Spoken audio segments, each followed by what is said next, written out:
না কেন পাঁচু? কথা বল পাঁচু, কথা বল পাঁচু। পাঁচু রে, কত আশা করে তোকে কলেজে পাঠিয়েছিলাম, পড়াশোনা শিখে তুই বড় হবি, মানুষ হবে, আমাদের দুঃখ বোঝাবি, কিন্তু না পাঁচুরে, সেটা তো আর হলো না। আমি আমি গ্রামে গিয়ে তোর মাকে কি করি তোদের অবস্থা পাঁচু?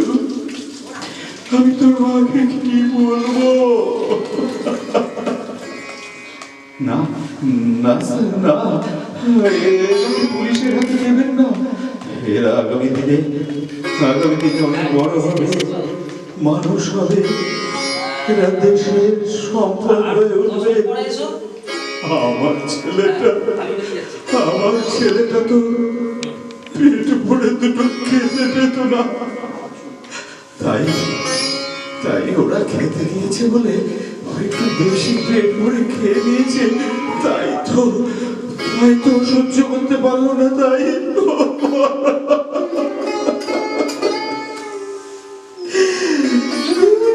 মাস্টার মশাই না, ওদেরকে আপনি পুলিশের হাতে ধরিয়ে দেবেন না। এটা আমার একমাত্র আকুতি।